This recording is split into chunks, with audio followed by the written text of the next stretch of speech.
सबसे हॉट और बोल्ड अभिनेत्री रेखा 70 के दशक में किसी आइटम सॉन्ग के लिए 50,000 रुपए लेना बहुत बड़ी बात है। जी हाँ, एक ऐसी अभिनेत्री जो 70 के दशक में एक फिल्म में आइटम सॉन्ग के लिए 60 से 50,000 रुपए लेती थी।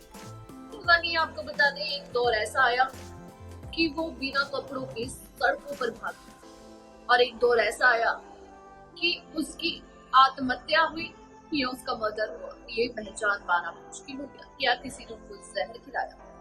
यह बात हो रही है सिल्क स्मिथ की। आपको बता दें, विद्या बालन ने तो क्या ही उनकी कहानी की होगी जो उनकी असली जिंदगी।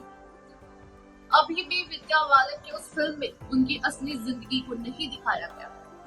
कौन सी जिंदगी सिल्क स्मिथ ने जी थी, आज इस रिपोर्ट में हम आपको बताएंगे उनकी जिंदगी से जुड़े दर्द भरे राज। तो देखिए हमारी ये रिपोर्ट। वो एक्ट्रेस जो सड़क पे भागी बिना कपड़ों के। जी हाँ, लोगों ने कहा पागल है तो किसी ने जहर ही दे दिया।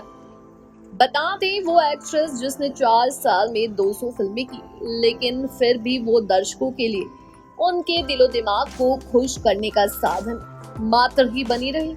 उस अभिनेत्री का नाम था विजय लक्ष्मी वदलापति उर्फ सिल्क समीता। आपको बता दें, विद्या बालन ने जो भी रोल किया वो भी कहानी शायद सिल्क समीता की अधूरी है। हम आपको पूरी कहानी बताएंगे। 70 के दशक के जाते जाते भारतीय सिनेमा में एक अभिनेत्री का दखल देना और फिर अपने इशारों पर फिल्म इंडस्ट्री को चलाना किसी हैरत से कम नहीं हो सकता। आंध्र प्रदेश के एक छोटे से गांव से निकलकर मुफलिसी और समाज से लड़ते हुए रूढ़िवादी बेड़ियों को तोड़ उस अभिनेत्री ने तमिल ही नहीं बल्कि तेलुगु, मलयालम और कन्नड़ सिनेमा में एक तरफा राज किया।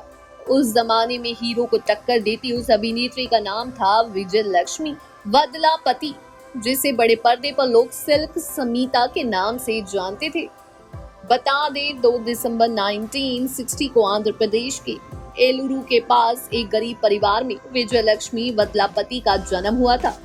विजय लक्ष्मी अनचाही औलाद थी, लेकिन अब इस दुनिया में उनका जन्म हो चुका था और किसे पता था कि एक दिन ये लड़की अपने हर उस ख्वाब को पूरा करेगी जिसे देखने का जोखिम हम इंसान खूब उठाते हैं। कम उम्र में विजय लक्ष्मी की एक बैलगाड़ी चलाने वाले से शादी करवा दी गई। पति और ससुराल वालों ने विजय लक्ष्मी पर खूब कहर बरपाया, लेकिन ये भी कहा जाता है कि जो होता है अच्छे के लिए होता है। ससुराल वालों से मिले जुल्म और सितम ने ही उसे टॉलीवुड की मशहूर अभिनेत्री सिल्क समीता बना दिया। दरअसल खुद पर होते जुल्म से पीछा छुड़ाने के लिए विजय लक्ष्मी एक दिन मद्रास भाग निकली और फिर उसने अपने गरीबी और नासूर बन चुके जख्मों से भरी जिंदगी के पन्नों को कभी पलट कर नहीं देखा। वहीं गांव में चौक चौराहों पर लगे फिल्मों की पोस्टर विजय लक्ष्मी को खूब लुभाते थे। खुदा की नेमत से विजय लक्ष्मी को गदराई हुई काया और गजब का आकर्षण मिला था। कुदरत के इस तोहफे को उसने बखूबी भुनाया। टाइम पास मेकअप आर्टिस्ट विजय लक्ष्मी को तमिल फिल्मों में छोटे मोटे रोल मिलने लगे, पर लोगों की उनके शरीर पर नजर साल 1979 में गई, जब तमिल फिल्म विंडी चक्रम रिलीज हुई। इस फिल्म ने ही विजय लक्ष्मी को सिल्क समीता बना दिया था। वहीं अगर कहा जाए कि फिल्मों में सिल्क समीता को उनके गदराए शरीर की वजह से रोल मिलते थे, तो ये कहना हरगिज गलत नहीं होगा। शरीर की वजह से उन्हें कैसे किरदार निभाने को दिए जाते थे, इसका पता या तो आप इनकी फिल्मों को देख कर लगा सकते हैं या फिर अपनी कल्पना के आधार पर इस सवाल के जवाब को तलाश सकते हैं। सिल्क महज एक आइटम नंबर से किसी भी फ्लॉप फिल्म को हिट कराने का मादा रखती थी। वहीं महज 4 साल के करियर में 200 फिल्में कर चुकी सिल्क समीता ने अपने हर उस ख्वाब को पूरा किया जिसे वो अपने घर ससुराल की बेड़ियों में कैद होकर देखती थी। उनके एक आइटम नंबर के लिए फिल्म निर्माता उन्हें उस समय 50,000 रुपए तक देने के लिए तैयार खड़े थे।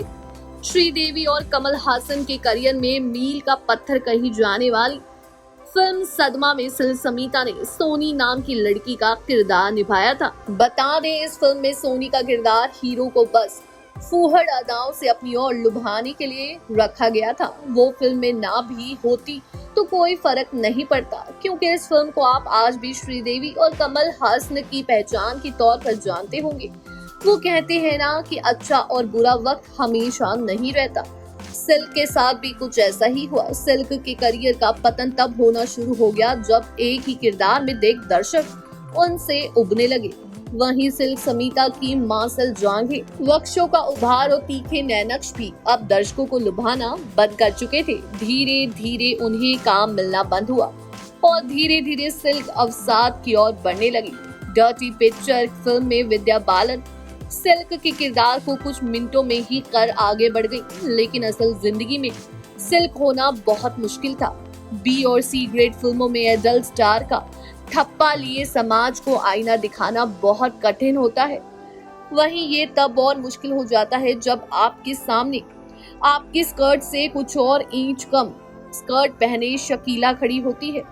कहने को तो सिल्क अपनी प्रतिद्वंदी शकीला को जरा भी पसंद नहीं करती थी, लेकिन शकीला ने अपनी आत्मकथा में सिल्क को भरपूर जगह दी थी, और वो भी उनकी अच्छाइयों को लेकर। सिल्क एक डॉक्टर के साथ दूसरी शादी कर चुकी थी और फिल्मों से निकलने के बाद उन्होंने पति की मदद से फिल्मों के प्रोडक्शन में हाथ आजमाया। बता दें, पुरुषों को लुभाने वाली सिल्क अब फिल्म मेकिंग में भी बूढ़ी हो चुकी थी। उनके बदन को ही नहीं बल्कि उन्हें ही पूरी तरह से नकार दिया गया था। सिल्क का काफी पैसा डूब गया और ये भी उनके अवसाद की एक बड़ी वजह बना। सिल्क ने एक बार फिल्म निर्देशक अशोक कुमार से कहा था कि वो जीना नहीं चाहती है।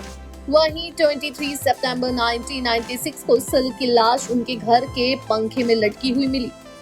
36 साल की सिल्क समाज की दुश्वारियों से अब आजाद हो गई थी। शुरुआती जांच में सिल्क समीता की मौत को कत्ल बताया गया, लेकिन जैसे जैसे जांच आगे बढ़ती गई, कत्ल का कोई भी सबूत ना मिलना उनकी मौत को आत्महत्या की शक्ल दे रहा था। जिस तरह रेशम के कीड़े को बचाने वाला कवच यानी उसका खोल, जिसे हम सिल्क कहते हैं यानी कि रेशम, एक दिन उसी की जान ले लेता है, ठीक उसी तरह सिल्क समीता के चकाचौंध भरे जीवन के इर्द गिर्द बुने कवच ने ही उस दिन उनकी जान ले ली। कोई नहीं जानता कि क्या वो आत्महत्या थी या फिर सच में किसी ने उनकी जान ली थी। कहा तो ये भी जाता है कि आत्महत्या से पहले सिल्क ने बहुत ज्यादा शराब पी थी। उनकी नौबत यहाँ तक आ गई थी कि वो सारा दिन नशे में रहती थी। उन्होंने बहुत ज्यादा नींद की गोलियां ले ली थी। वहीं कहा यह भी जाता है कि मौत से पहले सिल्क को बहुत ज्यादा जान की नींद की गोलियां खिलाई गई थी, एक पॉइजन के तौर पर, और इस बात को बाद में ढका गया क्योंकि सिल्क तो आया हुआ चेहरा था। वहाँ पे सब लोग खानदानी थे। उस समय 96 और 95 में सिल्क ने फिल्में बनाने पर अपने पूरे 4 करोड़ रुपए खर्च कर दिए थे। इसकी वजह से वो पूरी तरह से कंगाल हो गई थी और आखिर दिनों में वो खुद ही अपनी जान लेना चाहती थी। जी हाँ, उस समय 4 करोड़ रुपए इन्वेस्ट करना बहुत बड़ी बात थी। सिल्क स्मिथ ने पूरे 4 करोड़ रुपए इन्वेस्ट किए। दूसरी तरफ आपको बता दें, उनके साथ कब ऐसा हो गया कोई नहीं जान पाया, और जिन लोगों को उन्होंने हिट करवाया, कहा जाता तो उस दौर में अगर कोई फिल्म हिट नहीं हो रही तो सिल्क की कोई भी आइटम सॉन्ग डाल दो, लोग उस आइटम सॉन्ग को देखने के लिए थिएटर पर जरूर आएंगे और वो सबकी फिल्मों को हिट कराते। लेकिन जब उनका मुश्किल दौर आया तो किसी ने उनकी मदद नहीं की। जानकारी अच्छी लगी हो तो चैनल को सब्सक्राइब करें और बेल आइकन दबाना ना भूलें।